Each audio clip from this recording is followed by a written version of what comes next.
Europe 1. Avec la série de la semaine. Bonjour Héloïse Goua. Bonjour Dimitri, bonjour à tous. Et ce matin, je suis venue avec un chef-d'œuvre britannique, ça s'appelle Patrick Melrose. Rien que ça, un C'est chef-d'œuvre. souvent Je pèse mes britannique. mots. Hein, les chefs-d'œuvre sont souvent en britanniques série, pour moi, c'est vrai.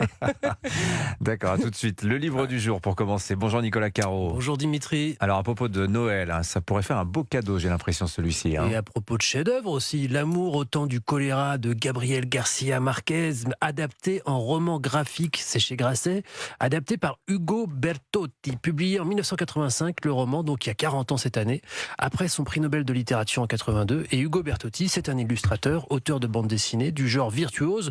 Regardez, c'est superbe, dans des tons roses, violets et mauves. Alors rappelez-nous l'histoire. Ça se passe à Carthagène des Indes, en Colombie, fin 19e, un des coins les plus prospères des Caraïbes, surtout à cause de son terrible marché aux esclaves. Et puis il y a les marais tout autour. Alors là, c'est miasmes, humidité, dingue et moustiques monstres. Et puis encore à côté, une partie résidentielle un peu endormie avec des vieilles familles. Et dans une de ces maisons, il y a le docteur Juvenal Urbino, 80 ans. Il est en train de lire dans la douceur du soir et soudain, il entend « Vive le Parti libéral !» C'est son perroquet en fait qui est dressé et qui est perché en haut de l'arbre de la cour. Donc le docteur veut le récupérer.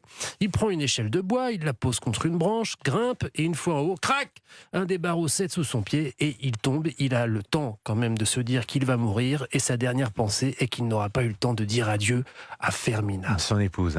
Sa femme, voilà. On organise des funérailles. Il se trouve qu'un orage éclate à ce moment-là et quand ça tombe là-bas, ça tombe. Tout le monde s'enfuit un peu précipitamment. Reste Fermina qui dit quelques mots encore et un homme derrière elle qui l'interpelle. Elle le reconnaît immédiatement malgré 53 années d'absence. C'est Florentino Ariza, son ancien amour. Il veut lui renouveler son serment de fidélité et d'amour éternel. Elle les conduit sèchement. Elle lui annonce qu'elle ne veut plus jamais le revoir. Ça ne l'empêche pas de se souvenir et nous avec elle. C'est une histoire d'amour cruelle mais belle. Et une question, l'amour résiste-t-il au temps? C'est admirablement adapté. C'est comme on se l'imagine en lisant le roman en fait. Donc ça, c'est une adaptation réussie. Voilà, le roman de Garcia Marquez, donc, et l'adaptation signée Ugo Bertotti. Philippe Val, il orne dessus depuis tout à l'heure. Oui, je vais lui offrir, je crois. Oh là Oh là. là là, c'est Noël avant l'heure. Merci beaucoup, c'est gentil. Sympa, ouais, Nicolas il est comme ça. Allez, le programme de... non, qu'est-ce que je dis? On va trop Je vite. suis là, Dimitri. Héloïse Goua. On y vient. Donc un chef-d'œuvre, rien que ça, une mini-série britannique qui vous a particulièrement plu. Héloïse Oui, Goua. une fiction brillante, féroce, déchirante, drôle, tout ça à la fois. Patrick Melrose, c'est son titre. La série est sortie en 2018, mais elle revient sur Arte et c'est une très bonne nouvelle. En revanche, petit avertissement, malgré des traits d'humour noir, Patrick Melrose n'est pas une série feel good. La fiction aborde des sujets lourds, donc si vous préférez vous détendre, vous vider la tête, regardez plutôt Espion à l'ancienne sur Netflix. Vous ne serez pas déçus non plus, ça n'a rien à voir. Mais J'aime c'est beaucoup Espion à joyeux. l'ancienne. Mais alors, qui est ce Patrick Melrose? C'est le personnage principal incarné par l'exceptionnel Benedict Cumberbatch qu'on connaît pour ses rôles dans Imitation Game. Il joue Sherlock aussi. Et il est époustouflant dans ce rôle intense parce que Patrick Melrose est un alcoolique toxicomane qui cherche à s'anesthésier jour et nuit. Patrick, alcoolique, schizophrène, narcissique, suicidaire. Personne ne pourra dire que je ne sais pas m'amuser. Tu es comme ton père. Un parfait gentleman. Et oui, parce que malgré cette vie de débauche, Patrick est un dandy, aristocrate, à la coupe impeccable, à l'addiction parfaite. C'est d'ailleurs un homme très sympathique. Mais pourquoi il a basculé à ce point alors? Les voilà, les thèmes très sombres, Dimitri. L'enfance de Patrick a été broyée par un père tyrannique qui abusait de lui. La série s'ouvre d'ailleurs sur un événement qui pourrait bien bouleverser toute la vie de cet homme.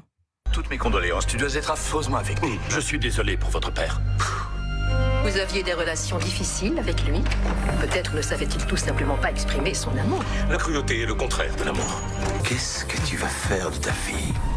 La série suit Patrick sur plusieurs décennies, de l'enfant meurtri au jeune adulte qui tombe, se relève, retombe encore. On traverse les années 80, les salons bourgeois, les dîners mondains.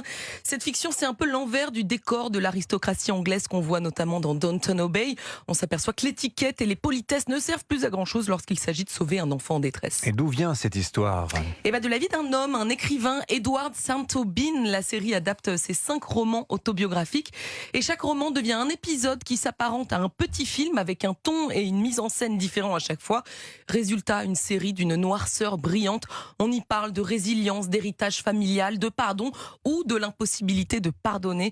C'est simple, il n'y a absolument rien à jeter dans cette série. Je le redis, c'est un chef-d'œuvre. Il faut voir Patrick Melrose. Voilà, Patrick Melrose, mini-série en 5 épisodes. C'est à On va vous retrouver écouter. Il faut. sur arte.tv ou sur l'app Canal. Merci beaucoup Héloïse Goua. Le programme de Culture Média sur Europe 1, 10h, 11h30 ce lundi, Anissa Dadi.